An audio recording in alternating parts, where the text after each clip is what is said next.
Okay guys, maayong adlaw sa tanan nato nga mga kauban din mga followers sa ato ang account sa Facebook. Kumusta? Maayong pagtan-aw diri sa ato ang mga videos o malaumon kita nga atong mahatag kaninyo ang saktong information gikan sa pulong sa Dios. Dunay mga nag-react sa akong mga post mahitungod sa pagdami ng mga relihiyon sa ating paligid. Yan po ang ating tatalakayin ngayon mga kaibigan kasi alam po natin na maraming taong nalilito sa ngayon dahil dumadami ang relihiyon sa ating paligid at nalilito sila kung saan ba ang tunay o tama dito kasi lahat sila ay umaangkin na sila po ay lahat tama. Kaya ang buong sambayanan o buong sanlibutan ay palaging nalilito yung mga taong naghanap ng katotohanan ay sila po ay litong-lito kasi lahat po ng relihiyon ngayon ay palagi pong nagsasabi na sila po ay totoo. Yan po ang ating makikita sa ating paligid ngayon. Kaya sila pong lahat ay nagsasabi na sila po ay tama at sila po ay gumagamit ng banal na tipan upang ipatunay po sa kanilang mga kaanib at yung mga taong nakinig sa kanila, tagapakinig sa kanila na sila po ay tama. Pero ano po ang ating masasabi dito na litong-lito po ang sanlibutan dahil yung mga tao ngayon ay nagtatayo ng kanilang sariling relihiyon tapos po nagsasabi po sila na sila po ay may connection po doon kay Kristo. Pero sa ating palagay o sa ating i-research po natin mga kaibigan ay sila po ay nagsimula lang dito sa Pilipinas. Hindi po sila nagsimula doon po sa Jerusalem. Yan po ang ating tatalakayin ngayon kasi marami po tayo ngayong mga taong ganyan na gumagamit sila po ng Biblia o salita ng Panginoong Diyos at inaangkin nila sila po itong church na sinasabi po doon sa Matthew 16:18 doon po kay Kristo. At sila po ay nagiging very eager po na umaangkin po doon po sa sinasabi po ni Kristo. Kaya ngayon sa ating tatalakayin ngayon mga kaibigan, simple, very simple po 'yan. Na sino po ang nagtayo ng simbahan? Mga kaibigan, isa lang po ang nagtayo ng simbahan. Alam po natin na word na church po ay si Kristo lang po ang nagsasabi nito. Walang iba. At alam po natin mga kaibigan, na noong si Kristo po ay bumalik sa langit, yung samahan po niya na tinatawag po nating church mga kaibigan ay established na po.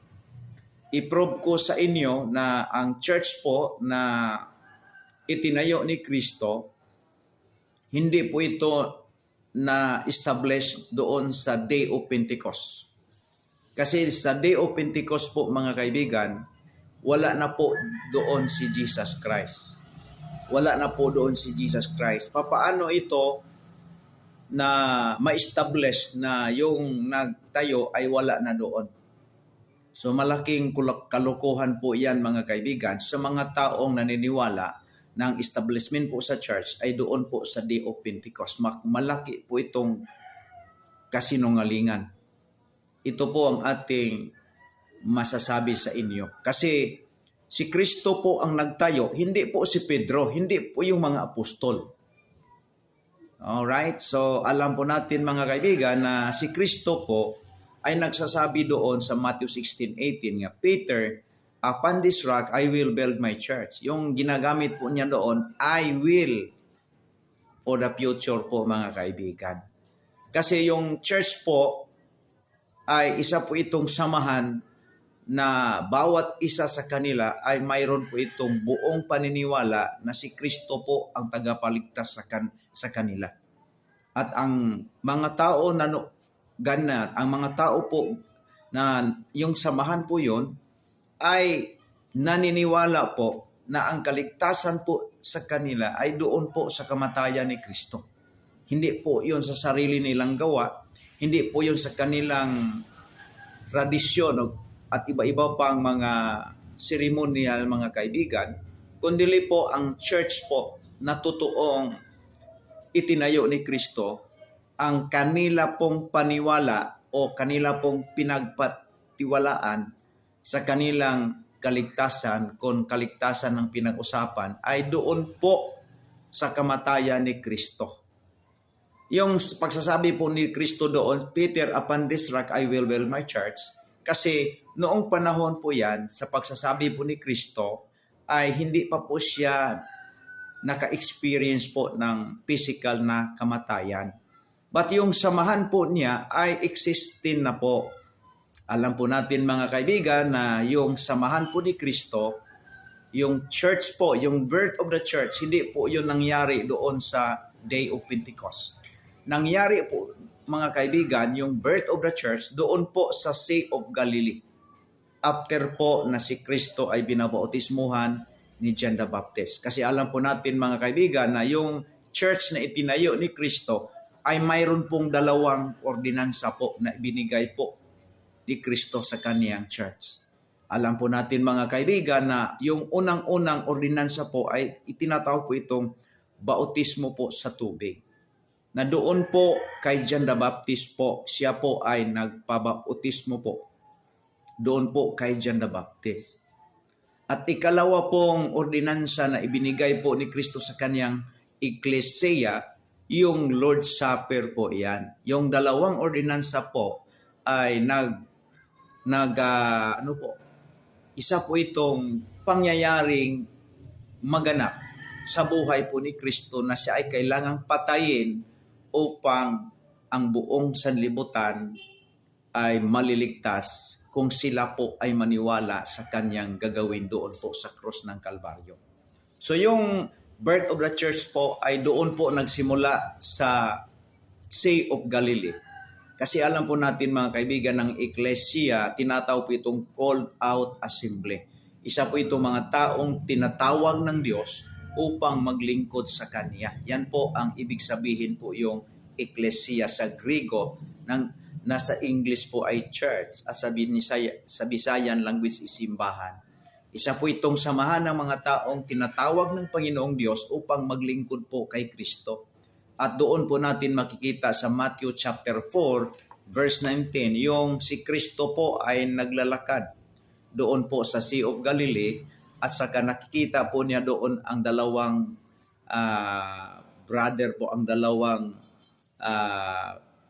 brother po na si Peter at si Andres.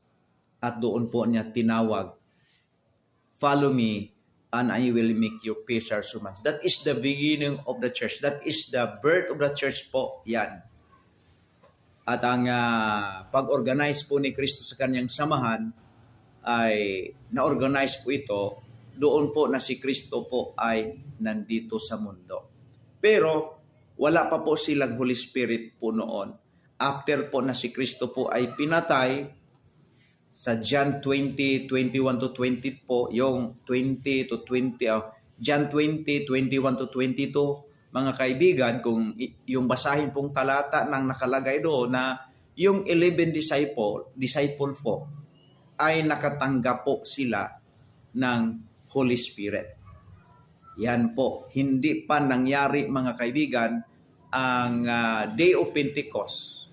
Kaya ang Day of Pentecost mga kaibigan doon na po sa Acts 2 verse 1. Pero sa John 20, 21 to 22 po, ay mayroon na pong nakatanggap doon ng tinatawag nating Holy Spirit po mga kaibigan. Na yung 11 disciple po ay mayroon po silang secret fellowship dahil takot po sila sa mga Hudyo na naghumahanap sa kanilang fellowship, kaya tinakpan po nila ang kanilang yung room na po yan. Tapos doon po si Kristo ay nagpakita sa kanila. Then doon po binigyan po ni Kristo sila ng Holy Spirit. Siya, peace be with you, then receive the Holy Spirit. Receive the Holy Spirit. At yung 11 disciple po, bago po nangyaring Day of Pentecost po yan, ay mayroon na pong nakatanggap ng Holy Spirit. Kaya mali po yung paniniwala ng karamihan na ang establishment po sa church o birth of the church po ay nangyari doon po sa Day of Pentecost. Isa po itong malaking kasinungalingan. Kaya dito sa ating vlog po ay pinahayag po natin ang malaking kamalian sa kanila na bago po nangyari ang tinatawag dito mga kaibigan, Pentecost, mayroon na pong nakatanggap ng Holy Spirit doon po sa John 20, verse number 21 to 22. Yung 11 po disciples. At Day of Pentecost po, because alam po natin mga kaibigan na bago po si Kristo bumalik sa langit, mayroon na pong 120 po mga kaibigan na mga mananampalataya kay Kristo. According in Acts chapter 1 verse 15 po, mayroon pong 120 po ang mananampalataya kay Kristo. At doon po yung 120 po na mananampalataya kay Kristo, yung member po ng simbahan po doon, ay yung 11 disciples po, sila pala ang unang nakatanggap ng Holy Spirit. Yan po. Then sa Day of Pentecost po, yung 109 member po, ay sila po ay nakatanggap ng Holy Spirit. Ay tinatawag po natin po mga kaibigan, yung Day of Pentecost ay empowerment of the church. Kasi yung lahat ng member ng simbahan mga kaibigan, ay sila po lahat ay nakatanggap ng Holy Spirit. Yung 109. Pero bago po nangyari doon, mayroon pong nangyaring pagbigay ni Kristo ng Holy Spirit doon po sa 11 disciples mga kaibigan. Kaya sa aking pag-research po mga kaibigan, ang church po ay hindi po na-establish doon po sa Day of Pentecost. Ang church po na-establish po doon po sa panahon na si Kristo ay dito sa mundo. Sa 3 years, next 6 months po na pag-ministeryo doon sa Jerusalem, alam po natin mga kaibigan na yan po ang pag-organize po niya sa kaniyang samahan na tinatawag po itong church po mga kaibigan. At mayroon dalawa po itong ordinansang binigay po doon, yung bautismo sa tubig at saka Lord's Supper. Na sa bautismo sa tubig po mga kaibigan ay si John the Baptist naman po ang authorized po doon na magbaptize. At ang lahat po yung apostol ay doon po kay John the Baptist nagpabaptize. At pati po si Kristo na siya po ang nagtayo ng samahang tinatawag po niyang church ay doon po nagsubmit sa bautismo po ni John the Baptist. Kaya baptist po ang identity po ng samahan na itinayo ni Kristo. Kaya yung mga baptist o ako po ay baptist naman ay hindi ko po ikahihiya sa inyong harapan na magsasabi po na si Kristo po isang baptist. Hindi po yun sila mga kasali doon sa mga reformers. Kasi bago po nangyaring reformers sa 15th, 17th century, yung baptist po yan ay nag-exist na.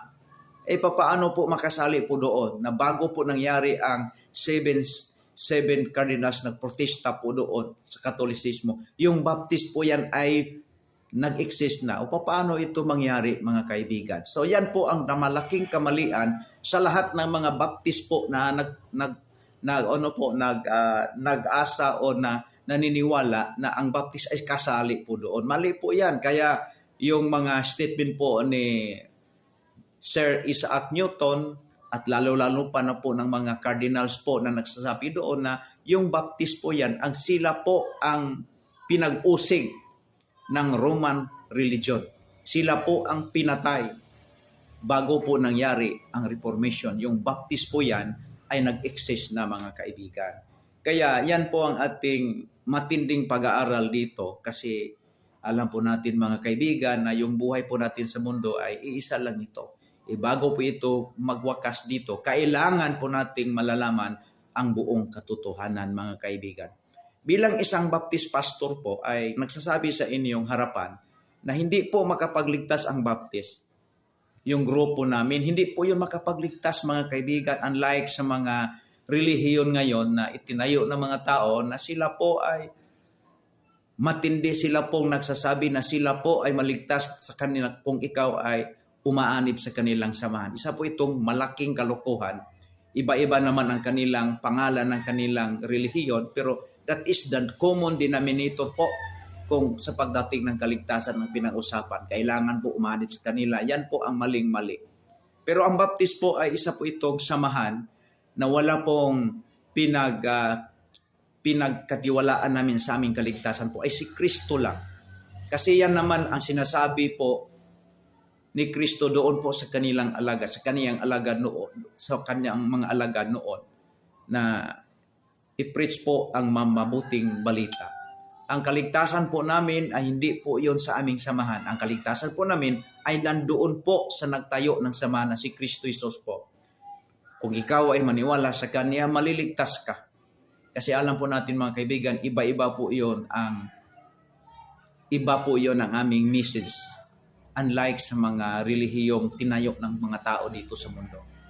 Iba-iba po silang mga pangalan po, mayroon po silang common doctrines about sa kaligtasan na ang kaligtasan po nila ay hindi pa nila masiguro ngayong buhay pa sila.